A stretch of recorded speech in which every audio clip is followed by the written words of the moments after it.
ایک دن آئے گا اس دیش میں انشاءاللہ تعالی، شاید ہم اور آپ نہیں رہیں گے مر دیکھنا ایک حجاب پہننے والی بیٹی اس دیش کی وزیر اعظم بنے گی انشاءاللہ۔ السلام علیکم ورحمۃ اللہ وبرکاتہ۔ دوستو، کیا ہندوستان میں ایک باحجاب خاتون وزیر اعظم بن سکتی ہے؟ اسد الدین اویسی کے اس ایک جملے نے پورے ملک کی سیاست میں آگ لگا دی ہے۔ جہاں بی جے پی آگ بگولا ہے، وہیں کانگریس اسے دیوانے کا خواب قرار دے رہی ہے۔ اور اسی سیاسی ہلچل کے بیچ اڑیسہ سے ایک خوفناک خبر سامنے آ رہی ہے، جہاں ایک طیارہ فضا میں اڑتے ہی زمیں بوس ہو گیا۔ آج کی ویڈیو میں ہم ان تینوں بڑی خبروں کا خلاصہ کریں گے۔ ویڈیو کے آخر تک ہمارے ساتھ بنے رہیے۔ سب سے پہلے بات کرتے ہیں اس بڑے حادثے کی جس نے سب کو دہلا کر رکھ دیا۔ اڑیسہ کے راورکیلا سے بھونیشور جانے والا انڈین ون ایئر کا 9 سیٹر چارٹرڈ طیارہ ہفتے کی دوپہر حادثے کا شکار ہو گیا۔ حیرت کی بات یہ ہے کہ اڑان بھرنے کے محض 10 سے 15 کلومیٹر کے اندر ہی طیارہ گر کر تباہ ہو گیا۔ جہاز میں پائلٹ سمیت 6 افراد سوار تھے۔ خوش قسمتی سے اس حادثے میں کوئی جانی نقصان نہیں ہوا، لیکن تمام مسافر زخمی ہیں جن کا علاج جاری ہے۔ کیا یہ تکنیکی خرابی تھی یا انسانی غلطی؟ اس کی جانچ ابھی جاری ہے۔ ناظرین، اب آتے ہیں اس خبر پر جس نے سوشل میڈیا اور نیوز چینلز پر طوفان برپا کر رکھا ہے۔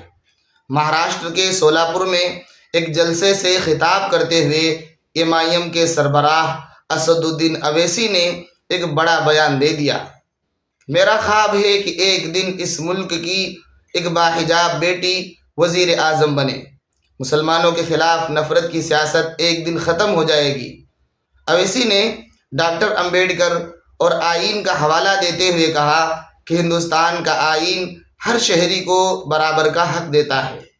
انہوں نے پاکستان کی مثال دی کہ وہاں کے آئین میں عہدے محدود ہیں، لیکن بھارت میں کوئی بھی وزیر اعظم بن سکتا ہے۔ لیکن اویسی کے اس بیان پر کانگریس کے قداور لیڈر عمران مسعود نے ایسا جواب دیا جو سب کو چونکا دیا۔ عمران مسعود نے اسے دن میں تارے دیکھنے سے تعبیر کیا۔ عمران مسعود نے کہا، وہ ایسی بات کیوں کر رہے ہیں جو ممکن ہی نہیں ہے۔ حجاب پہننا یا نہ پہننا ایک ذاتی معاملہ ہے، اسے سیاست میں گھسیٹنا غلط ہے۔ بی جے پی اور اس کی اتحادی جماعتیں بھی اس بیان کو ووٹوں کی تقسیم کی سیاست قرار دے رہی ہیں۔